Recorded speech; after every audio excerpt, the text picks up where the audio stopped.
Welcome to AGORACOM, the Small Cap Epicenter, and AGORACOM TV, a daily, fast-paced, edgy show that brings you the best press releases out of the small cap world every morning at the open, so you can hopefully profit from them and maybe even find your next great small cap investment. Now, it's Thursday, November 8th. Got a great lineup of press releases for you from both sides of the border. So let's start off first with Rockwell Diamonds. Trades on both the TSX Venture Exchange under the stock symbol RDI, as well as the US OTC under the stock symbol RDIAF. They reported some pretty successful results from the diamond tender sales in October. Here are the numbers. The company offered a total of just over 3,100 carats for sale, representing production from the company's various operations. They received about just under $6.1 million US in revenue. That equates to about $1,916 per carat. Their year-to-date average per carat has been $1,584, with just a little bit above projections, so they're going well there. And the sale included 2 diamonds of over 100 carats. One that was 110.19 carats, and the other one just under 212 carats. Now, 51% of this revenue is attributable to Rockwell. They're trading right now at 66 cents. That's in the mid-level of their one-year trading range.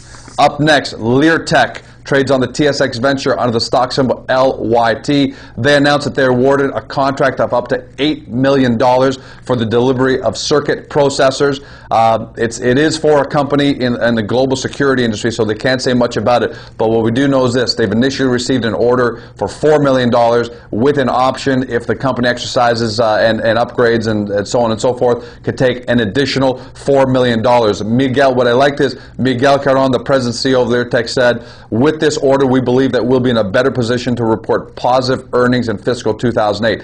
Here's what's even more impressive about the company. Take a look at just some of its clients. BAE Systems, the European Aerospace, Defense and Space Company, Fujitsu, Motorola, NTT Docomo out of Japan. I can go on. Harris IT. There's a whole bunch of great companies in here. So obviously this may be one of those undiscovered gems, but you've got to take a closer look. What I can't reconcile here is the fact that the company's trading at 6 cents, which is at the low end of their one-year trading range. So you might have to do some further due diligence there and make sure there weren't any real negative news developments in the past. Next up, this came out midday trading. We couldn't report on it yesterday. Conspace Communications reported revenues in their annual financials were up 32%. Conspace is a client of AGORACOM, so we've got to disclose that. They trade on the TSX Venture out of the stock symbol CCB. Why they're relevant also to the mining industry is a lot of Conspace's communications products have been used in several high-profile mining rescue operations, including the infamous Pennsylvania miner rescues, where their technology was intricate in getting those guys out of the trap mine there. Revenue up 32% to $7.2 million.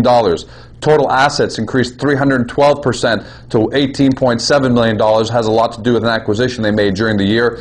Net income, $214,000, up 9.5%. Their earnings per share stayed the same at 2 cents per share. However, they did increase their outstanding share amount to 11.6 million shares, which is a very small number, from 10.7 million shares. So what that means is they managed to keep earnings per share the same, but spread it out over even more and more shareholders. That's always a good sign. The company is trading at 50 cents. Next up, on both sides of the border, Stellar Pharmaceuticals. They reported profitability for the first time in Q3. They trade in the TSX Venture on the stock symbol SLX, and as well on the OTC under SLXCF. Here are the numbers. Revenues, I'm just going to go over, what I'm going to go over is their 9-month numbers, because they did provide those as well, Q1 through Q3. Revenues up 20.8% to just under $1.6 million. Gross profit up 30% to $1.267 million. Net loss of just $212,500, which is down 75.4%. That's great. You love to see revenues up by 20%, losses down by 75%. Definitely indication of a growing company. For the quarter, we should announce that. They did announce a profit in Q3 of $137,500. That compares to a loss of just under $280,000 for the same quarter last year. So again, maybe a great trend. Don't know if they're going to be able to do it sequentially or if this is a seasonal thing just for Q3, but a good sign. They're trading right now at 57 cents, again at their low end of the one-year trading range. Adamus Resources announced some pretty high-grade gold discovered at their AGORACOM project. The company trades both on the TSX Venture and the Australian Stock Exchange under the stock symbol ADU. What's really strange, I'm going to read this press release to you, the highlights, but we could not find a quote for them on the TSX Venture Exchange, despite the fact that they use a MarketWire to issue press releases. So we're not quite sure. If somebody can contribute some due diligence there, that would be great. But here are the numbers. They're stating that they're an emerging gold producer. They've got a project in Ghana, the Ghana Gold Project, which is revealing more high-grade gold mineralization at shallow depths. Their strategy is to continue expanding the established resource base while it tries to achieve necessary permits to commence mine development. So it looks like they're really on their way. Results from drilling at AGORACOM include 12 meters grading 1.17 grams of gold per ton, 8 meters grading 11.7 grams, 12 meters grading 13.8 grams, and 12 meters grading 1.36 grams of gold per ton. Again, can't find a stock quote for some reason, but their press releases seem to be coming out fast and heavy, so maybe someone can look into that.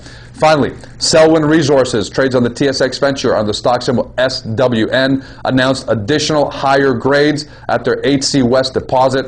Current drilling is continuing to expand their high-grade zinc-lead mineral deposit, both in the open pit environment and at depth. Here are some of the highlights. Sounds like some pretty nice numbers. Hole number 99 intersected 15.1 meters in the open pit target, grading 5.85% zinc, 2.0% lead, including 2.2 meters grading 13.38% zinc and 4.4% lead. Hole number 112 intersected 8.57 meters of 8.12% zinc, 2.28% lead, including just over 3 meters of zinc at 16.84% and 5.12% of lead. Finally, hole number 118 intersected 9.89 meters of 6.05% zinc, 1.69% lead, including 4.4 meters grading 7.27% zinc and 2.29% lead. They're trading right now at 46 cents, which is near their 52-week low. As always, with all these mining and drill result press releases, you've got to take a closer look because they release a whole bunch of technical information. You've got to do your due diligence. Nonetheless, at least this is off to a great start. That's a wrap for the day. As always, come by the blog if you've got any comments, any due diligence, post some information for the greater good. If you're looking for more great small cap companies, don't forget about the AGORACOM marketplace. Over 75 companies listed by industry and exchange, so you can find companies best suited for your portfolio needs. Tomorrow's going to be a Friday. We expect it to be a slow news day. As always, quality over quantity. If we can find just 1 or 2 great press releases, maybe something released during the trading day on Thursday, after the close on Thursday, and sometimes something before the open on Friday, we're going to have it for you. Make sure to tune in. Until then, have a great day.